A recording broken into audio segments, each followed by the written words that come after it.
Hello friends, welcome to my YouTube channel Kavita medicos education. So जो आज की disease condition है वो है कार्डियोमायोपैथी। कार्डियो मीन्स हमारा हार्ट, मायो मीन्स हार्ट की जो मसल्स होती है, पैथी मीन्स डिजीज। तो हार्ट की मसल्स की डिजीज, ठीक है, हार्ट की जो मसल्स है उनमें कौन सी बीमारी होती है। तो हार्ट के 3 लेयर्स होते हैं। जो बाहर है वो है पेरिकार्डियम या फिर एपिकार्डियम लेयर। बीच की लेयर जो होती है वो है मायोकार्डियम, मसल्स लेयर। और सबसे अंदर की जो हार्ट की लेयर है वो है एंडोकार्डियम। तो यहां पर क्या बीमारी हो रही है? हार्ट की मसल्स की बीमारी हो रही है। तो जो हमारा हार्ट है वो एक तरह से एक इलास्टिक बॉडी है, ठीक है। हार्ट की जो मसल्स है वो इलास्टिकली फंक्शन कर रही है, यहां पर लगातार ब्लड को पूरी बॉडी में फेंक रही है, पूरी बॉडी में जनरेट कर रही है without taking a single gap, ठीक है। बिल्कुल भी गैप ना लेके हमारा हार्ट क्या कर रहा है, एक फ्लेक्सिबल बैग लाइक स्ट्रक्चर है जो कि जहां की मसल्स लगातार काम करती है और पूरी बॉडी में ब्लड को पंप करती है। बट अगर इन्हीं मसल्स में कोई बीमारी हो जाए, कोई डिजीज हो जाए, तो हार्ट अपना फंक्शन ढंग से नहीं कर पाएगा। इसी को हम कार्डियोमायोपैथी बोलते हैं। एक बार हम डेफिनेशन देख लेते हैं। Cardiomyopathy refers to disease of the heart muscles. Heart की जो मसल्स है उनमें होने वाली बीमारी है। Where the muscles becomes weakened. अब हार्ट की मसल्स में क्या हुआ है, ठीक है, हार्ट की मसल्स बहुत कमजोर हो गई है, वीक हो चुकी है, इनलार्ज या फिर मसल्स यहां पर फैल चुकी है, ठीक है ना। या तो वो बिल्कुल वीक हो चुकी है, अपना काम ढंग से नहीं कर रही है, या वो फैल चुकी है, इनलार्ज हो चुकी है, या फिर स्टिफ या बहुत हार्ड हो चुकी है। तो इनके बहुत सारे रीजन है, अलग अलग रीजन है कि हार्ट की मसल्स ऐसे क्यों हो जाती है। अगर हार्ट की मसल्स बहुत वीक हो जाएंगी, कमजोर पड़ जाएंगी, तब भी वो ब्लड को ढंग से पूरी बॉडी में पंप आउट नहीं कर पाएगी, ब्लड सप्लाई नहीं दे पाएगी। अगर इनलार्ज हो गया, अगर वहां पर हाइपरट्रॉफी हो गई, हाइपरट्रॉफी मतलब होता है एक से अधिक सेल्स का वहां बन जाना, मसल्स मोटे हो जाएंगे। अगर कोई चीज थिक हो जाएगी, मोटी हो जाएगी, तो वो क्या हो जाएगी, इनलार्ज हो जाएगी और ढंग से अपना काम नहीं कर पाएंगी। अगर मसल्स में हार्डनेस आ गई, ठीक है, मसल्स अगर वहां पर बिल्कुल सख्त हो चुके हैं, हार्ड हो चुके हैं, स्टिफ हो चुके हैं, तब भी वो ढंग से कॉन्ट्रैक्शन नहीं कर पाएगी, ठीक है। हार्ट 2 फंक्शन करता है, कॉन्ट्रैक्शन का, ठीक है, और रिलैक्सेशन का। कॉन्ट्रैक्शन मीन्स होता है सिस्टोलिक प्रेशर, जिस टाइम पे हार्ट क्या करता है, कॉन्ट्रैक्ट करता है, सिकुड़ता है, पूरी बॉडी में ब्लड को फेंकता है। डायलेशन, जिस टाइम पे हार्ट के चैम्बर्स में ब्लड का फिलिंग होता है। तो अगर वहां पर स्टिफनेस हो जाएगी, हार्डनेस हो जाएगी, तो वो ढंग से कॉन्ट्रैक्ट या फिर रिलैक्स नहीं कर पाएंगे। तो कोई सी भी कंडीशन यहां पर मसल्स में हो सकती है, या तो बिल्कुल कमजोर पड़ चुकी है, हाइपरट्रॉफी मतलब इनलार्ज हो चुका है, वहां पर अधिक सेल्स, अधिक मसल्स बढ़ चुके हैं, हार्ट का जो है वो पूरा का पूरा फैल चुका है, या फिर जो हार्ट है वो बहुत ही हार्ड हो चुका है। This condition can affect the heart's ability to pump blood effectively. इससे क्या होगा, अगर इनमें से कोई सी भी दिक्कत आएगी तो जो हार्ट का फंक्शन क्या है, पूरी बॉडी में ब्लड को फेंकना, ठीक है। राइट वेंट्रिकल ब्लड को कहां फेंकती है, लंग्स में, ताकि वहां पर ब्लड का अच्छे से ऑक्सीजनेशन हो सके।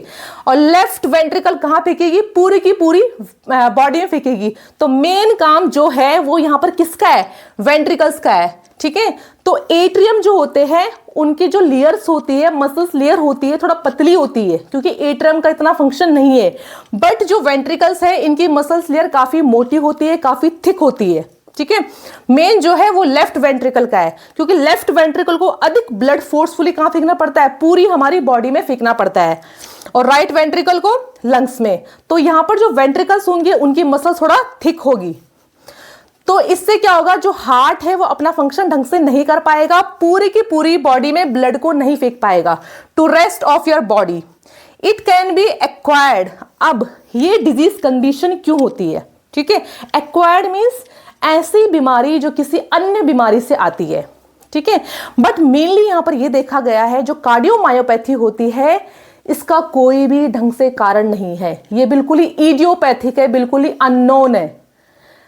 एक कंडीशन क्या है, एक्वायर्ड। अगर हार्ट में कोई दूसरी बीमारी चल रही है, हार्ट के वाल्व खराब हो गए हैं, हार्ट ढंग से अपना फंक्शन नहीं कर पा रहा है, हाइपरटेंशन हो गया है, किसी अन्य बीमारी के कारण कार्डियोमायोपैथी होना, बट इसके चांसेस बहुत ही कम है। मेन जो कारण है कार्डियोमायोपैथी का वो है इनहेरिटेड। इनहेरिटेड मतलब होता है आनुवांशिक, जो जेनेटिक होता है, मतलब एक पीढ़ी से दूसरी पीढ़ी में जाना। तो ज्यादातर हार्ट की जो बीमारी होती है वो जेनेटिक ही होती है, मतलब पेरेंट्स से उसके नेक्स्ट जनरेशन में, फिर नेक्स्ट बच्चों में, फिर नेक्स्ट में। तो कार्डियोमायोपैथी 90% केसेस जो कार्डियोमायोपैथी के हैं वो इनहेरिटेड ही होते हैं, ठीक है। जेनेटिक म्यूटेशन जो जीन्स होती है पेरेंट्स की, उनमें कुछ बदलाव होते हैं, कुछ म्यूटेशंस होते हैं, उनके कारण कार्डियोमायोपैथी हो सकता है। अगर पहले किसी की जनरेशन में किसी को कार्डियोमायोपैथी हुआ है 1-2% को, तो मैक्सिमम चांसेस है कि उसके आगे आने वाली पीढ़ी को भी हो सकता है। तो मेन रीजन इसका क्या है, इनहेरिटेड है। If untreated, cardiomyopathy can weaken the heart, leading to more serious condition। अगर इस बीमारी को ढंग से, तरीके से, सही टाइम पे इसका उपचार ना किया गया तो इससे क्या होगा, इससे बहुत सारी आगे आने वाली दिक्कत हो सकती है। लाइक लेसेंड ब्लड फ्लो, ठीक है। अगर एग्जांपल मान लेते हैं यहाँ पर लेफ्ट वेंट्रिकल का, अगर लेफ्ट वेंट्रिकल की जो मसल्स लेयर है उस पे यहाँ पर हाइपरट्रॉफी हो चुकी है, अधिक मसल्स यहाँ पर बन चुकी है, ठीक है, तो ये अच्छे से बॉडी में ब्लड को पंप नहीं कर पाएगा, तो हमारी पूरी बॉडी में लेस ब्लड फ्लो जाएगा, ठीक है, जिससे हमारे अदर ऑर्गन्स भी डैमेज हो सकते हैं और ब्रेन भी डैमेज हो सकता है, क्योंकि ब्रेन को भी ब्लड मिलना जरूरी है। तो पूरी बॉडी में लेस ब्लड सप्लाई जाएगा। कंजेशन इन बॉडी, ठीक है, अगर ये चैम्बर पूरा डायलेट हो गया, पूरा फैल गया है, ठीक है, और उसमें ब्लड की फिलिंग हो रही है, बट अगर कोई चीज फैल जाती है तो वो अपने नॉर्मल स्ट्रक्चर में वापस नहीं आ सकती। जैसे एक इलास्टिक है, लगातार हम अगर इलास्टिक को खींच रहे हैं फिर छोड़ रहे हैं, एक टाइम बाद क्या होगा, अगर ये प्रॉपर तरीके से करते रहेंगे तो क्या होगा, वो इलास्टिक फैल जाएगा और अपनी पोजीशन दोबारा गेन नहीं कर पाएगा। तो सेम यहाँ पर कॉन्ट्रैक्शन रिलैक्सेशन हार्ट कर रहा है, लगातार कर रहा है। अगर हार्ट की मसल्स पूरी तरह से यहाँ पर फैल चुकी है वेंट्रिकल्स की, तो फैलने के बाद क्या होगा, यहाँ पर सिर्फ ब्लड जमा होता रहेगा, इकट्ठा होता रहेगा, वो उसको आगे पंप आउट नहीं कर पाएगा। तो उससे क्या होगा, ये ब्लड वापस बैक फ्लो होगा, मतलब पीछे की तरफ जाएगा, जहां से ब्लड आ रहा था बिल्कुल वहीं जाएगा। तो राइट वेंट्रिकल का ब्लड लंग्स में जाएगा, लंग्स में फ्लूइड भर जाएगा, कंजेशन इन बॉडी, ठीक है, और वहां से फिर पीछे और बैक जाएगा, तो हमारी पूरी बॉडी में भी स्वेलिंग आ सकती है, मतलब बॉडी में कंजेशन हो सकता है, फ्लूइड एक्यूमुलेशन हो सकता है। Arrhythmia and heart failure. Arrhythmia means क्योंकि जो हार्ट है उसके जो मसल्स है ना, उसी पे ही हमारी साइनो एट्रियल नोड्स होती है। हमारे हार्ट का जो कंडक्शन सिस्टम है, एसए नोड, एवी नोड पढ़ा होगा आपने, तो जो हार्ट की मसल्स लेयर होती है उसी पे ही हमारा हार्ट का कंडक्शन सिस्टम होता है, ठीक है। अगर हार्ट की मसल्स ही अच्छे से काम नहीं कर पा रही है तो हमारी जो हार्ट में कंडक्शन सिस्टम है, जो हार्ट को इलेक्ट्रिकल करंट जनरेट करता है, वो भी उसमें भी गड़बड़ हो जाएगी, हार्ट में अरिथमिया कंडीशन आ सकती है, ठीक है। हार्ट रेट मतलब एबनॉर्मल होना, अरिथमिया कंडीशन आ सकती है, या फिर हार्ट फेलियर भी हो सकता है। हार्ट फेलियर होने के चांसेस है, क्योंकि हार्ट ढंग से काम नहीं कर रहा है, अपनी पूरी बॉडी की एक्टिविटी को ढंग से परफॉर्म नहीं कर पा रहा है, तो एट लास्ट क्या होगा, हार्ट फेलियर हो सकता है। नेक्स्ट है हमारा टाइप्स ऑफ कार्डियोमायोपैथी। तो यहाँ पर कार्डियोमायोपैथी को हमने 3 भागों में डिवाइड किया है। एक है dilated cardiomyopathy, number 2 is hypertrophic cardiomyopathy, और तीसरा जो है वो रेस्ट्रिक्टिव कार्डियोमायोपैथी है। तो पहले हम डायलेटेड कार्डियोमायोपैथी की बात करेंगे। तो यहाँ पर नाम से पता लग रहा है डायलेशन, मतलब जो हार्ट के चैम्बर्स है उनका डायलेशन हुआ है, हार्ट के चैम्बर्स यहाँ पर फैल गए, ठीक है। मेनली यहाँ पर हम किसकी बात कर रहे हैं, राइट वेंट्रिकल और लेफ्ट वेंट्रिकल की, क्योंकि वेंट्रिकल्स को ही ज्यादा बॉडी में काम करना पड़ता है, ब्लड को पंप आउट करना पड़ता है। तो यहाँ पर क्या होता है, ventricles of your heart is weak and dilated और स्ट्रेच्ड आउट। जो हार्ट के वेंट्रिकल्स है, इस वाली कार्डियोमायोपैथी में क्या होगा कि जो वेंट्रिकल्स है वो फैल जाएंगे, अगर वो फैल जाएंगे तो बिल्कुल पतले हो जाएंगे, ठीक है। उनकी जो वॉल्स है वेंट्रिकल्स की वो बिल्कुल पतली हो जाएगी, वीक हो जाएगी, कमजोर पड़ जाएगी। इससे क्या होगा कि जो वेंट्रिकल है वो अच्छे से ब्लड को पंप आउट नहीं कर पाएगा, ठीक है। हार्ट जो है यहाँ पर वो फैल चुका है। इसका कारण क्या है, मैक्सिमम जो कारण है वो जेनेटिक है, ठीक है। जेनेटिक मतलब जो जीन्स है उनमें कोई बदलाव अगर आता है, उनमें कोई म्यूटेशन अगर होता है, तब ये कंडीशन होती है। यहाँ पर क्या है, लीडिंग टू सिस्टोलिक फेलियर, ठीक है। अब यहाँ पर हम डायग्राम देख लेते हैं। आप देख सकते हो डायग्राम में कि जो हार्ट है उसका नीचे का वेंट्रिकल का चैम्बर कितना फैल चुका है, एकदम बैलून लाइक वो फैल चुका है। तो वहां की जो मांसपेशियां हैं वो बिल्कुल पतली हो चुकी है, कमजोर हो चुकी है और बिल्कुल वीक पड़ चुकी है। इसका मतलब यहां पर ब्लड की फिलिंग तो हो रही है, ठीक है, यहां पर ब्लड तो आ रहा है। अगर यहां पर ब्लड आएगा तो वो चीज पहले ही इतनी चौड़ी हो चुकी है तो आराम से यहां पर मैक्सिमम ब्लड की फिलिंग होगी, ठीक है। ब्लड की फिलिंग तो हो रही है क्योंकि वो चीज क्या है, डायलेटेड है, फैली हुई है। बट यहां से क्या होगा, ब्लड बाहर के लिए नहीं जा पाएगा, ठीक है। सिस्टोलिक फेलियर होगा, सिस्टोलिक मींस कॉन्ट्रैक्शन नहीं कर पाएगा, ठीक है। वहां की जो मसल्स है, मायोकार्डियम मसल्स है, वो इतनी फैल चुकी, इतनी कमजोर पड़ चुकी है कि वो ब्लड को बाहर इजैकुलेट मींस बाहर नहीं फेंक पा रही है, ठीक है, ब्लड को बाहर नहीं निकाल पा रही है। तो यहां पर कौन सा फेलियर हुआ है, सिस्टोलिक फेलियर हुआ है, ठीक है।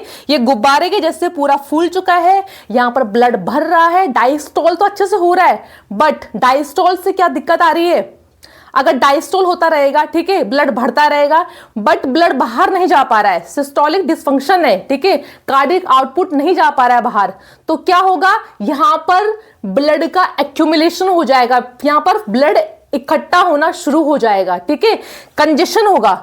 और इससे क्या होगा कि जो वहां पर ब्लड इकट्ठा हुआ है वो बैकफ्लो जाएगा, ठीक है, पूरी बॉडी में वो वापस जाएगा जहां से वो आ रहा था।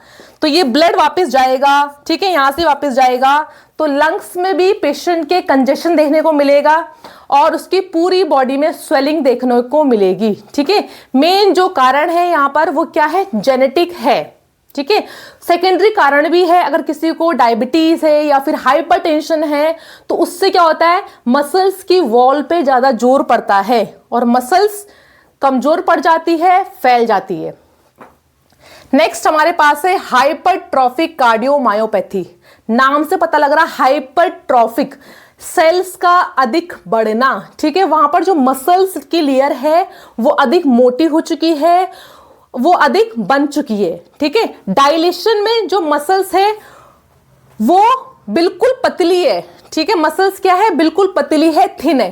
पर हाइपरट्रॉफिक में क्या हो रहा है, मसल्स क्या है, मोटी है, मसल्स में थिकनेस आ रही है। यहां पर heart muscles becomes abnormally thick, यहां पर जो मसल्स है उनके अंदर जो सेल्स होते हैं ना, सेल से मिलके टिश्यू, टिश्यू से मिलके आगे मसल्स, तो यहां पर क्या हो रहा है, लगातार सेलुलर ग्रोथ बढ़ रही है, मतलब लगातार मसल्स के अंदर क्या हो रहा है, इंक्रीमेंट हो रहा है, ठीक है। अगर मसल्स लगातार बढ़ती रहेंगी तो उनमें थिकनेस आ जाएगी। हाइपरट्रोफाइड हो गया, making it hard for the heart to pump blood, और अगर मसल्स वहां पर मोटी हो जाएंगी, ठीक है, और बहुत ज्यादा रिजिड हो जाएंगी तो ब्लड अच्छे से पंप आउट नहीं हो पाएगा, बाहर वहां से ब्लड नहीं निकल पाएगा। Left ventricles can't relax and fill with blood, ठीक है, जो लेफ्ट वेंट्रिकल है, क्योंकि लेफ्ट वेंट्रिकल क्या कर रहा है, पूरी बॉडी में ब्लड को फेंक रहा है। सपोज ये डायग्राम है, आप देख सकते हो, ये हमारा लेफ्ट वेंट्रिकल है और राइट वेंट्रिकल है।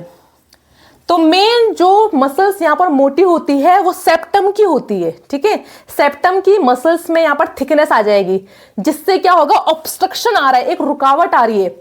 यहां पर ब्लड की फिलिंग तो हो रही है, ठीक है, ब्लड की फिलिंग तो यहां पर हो रही है, बट ब्लड की फिलिंग भी यहां पर कम होगी क्योंकि स्पेस कम है, ठीक है। आप देख सकते हो यहां पर क्या है, स्पेस भी बहुत कम है। और जैसे ही आप वेंट्रिकल्स कॉन्ट्रैक्ट करने की कोशिश करेंगी तो ये सेप्टम जो मसल्स है जो बिल्कुल थिक हो रखी है ये बीच में टकराएंगी, ठीक है ना।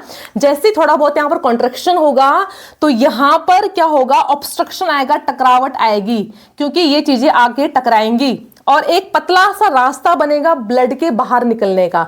मतलब जो अयोटा है वहां से पूरा ब्लड नहीं निकल पाएगा, क्योंकि सेप्टम भी मोटा हो रखा है, बिल्कुल थिकनेस हो रखी है, वेंट्रिकल्स की वॉल भी बहुत मोटी है। तो जैसे ही वो कॉन्ट्रैक्शन करने की कोशिश करते हैं तो आपस में टकराएंगे, आपस में यहाँ पर रास्ता बिल्कुल पतला हो जाएगा, ठीक है।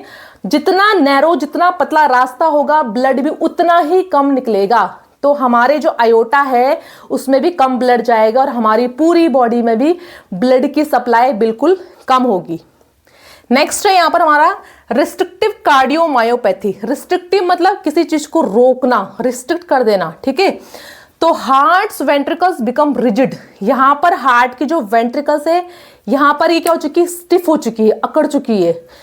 हाइपरट्रोफी मतलब उनकी थिकनेस है यहाँ पर, ठीक है।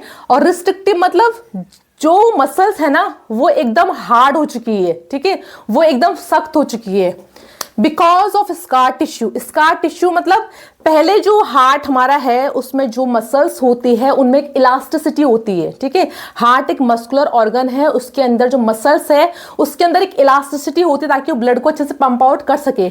बट यहाँ पर क्या हुआ, स्कार टिश्यू कैसे बने, यहाँ पर जो नॉर्मल जो मसल्स थे ना उनके बदले यहाँ पर स्कार टिश्यू बनने शुरू हुए। जो हार्ड वाले टिश्यू है वो बनने शुरू हो गए जिनके अंदर इलास्टिसिटी अब बिल्कुल नहीं बची है। As a result chambers do not relax normally and fill with blood. आप देख सकते हो डायग्राम में, सपोज ये हार्ट है और नीचे इसके वेंट्रिकल्स है, ठीक है। अब रिस्ट्रिक्टिव कार्डियोमायोपैथी में यहाँ पर रिजिडनेस आ चुकी है, हार्डनेस आ चुकी है, ठीक है। जो यहाँ पर ये मसल्स है ये बिल्कुल कैसे हो चुकी है, सख्त हो चुकी है।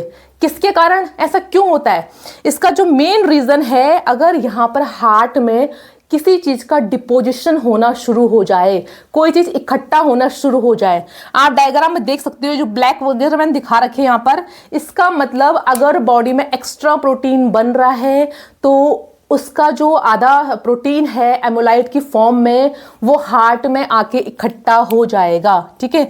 तो ये जो रिस्ट्रिक्टिव कार्डियोमायोपैथी है इसका कारण क्या है, जेनेटिक भी इसका कारण है, ठीक है। इसके अलावा एमोलाइट डिपोजिशन, एक्स्ट्रा प्रोटीन अगर डिपोजिशन है, या फिर हीमोडायनेमिक कंडीशन है, अधिक आयरन अगर बॉडी में बन रहा है तो उसके भी कुछ पार्ट्स यहाँ पर डिपॉजिट हो जाएंगे। इसके अलावा जिन लोगों को कैंसर वगैरह होता है, ठीक है, वो क्या करते हैं, कीमोथेरेपी ट्रीटमेंट लेते हैं या फिर रेडिएशन थेरेपी ट्रीटमेंट लेते हैं। तो उस रेडिएशन, उस कीमोथेरेपी से भी क्या होते हैं, जो मसल्स होते हैं हार्ट के उनमें एक हार्डनेस आ जाती है, उनमें एक सख्तपन आ जाता है, ठीक है। अब ये मसल्स बहुत सख्त हो चुकी है, यहाँ पर एमोलाइट डिपोजिशन हो चुका है, प्रोटीन डिपोजिशन हो चुका है, सार्कोडर्मा, ठीक है। यहाँ पर जो सेल्स है ना उनमें भी इन्फ्लामेशन भी हो चुका है यहाँ पर, ठीक है। उनमें इन्फ्लामेशन के कारण और आयरन के डिपोजिशन के कारण, फाइब्रस के डिपोजिशन के कारण ये बिल्कुल वॉल क्या हो चुकी है, बहुत हार्ड हो चुकी है, ठीक है।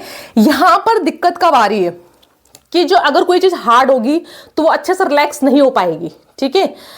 यहां पर हल्का बहुत वेंट्रिकल्स में क्या हो रहा है, मतलब जो वेंट्रिकल है वो सिस्टोलिक फंक्शन कर रहे हैं, ठीक है, वो कॉन्ट्रैक्शन तो कर रहे हैं बट वो इतने रिजिड हो चुके, इतने हार्ड हो चुके हैं कि वो ढंग से क्या नहीं कर पा रहे, रिलैक्स नहीं कर पा रहे, ठीक है।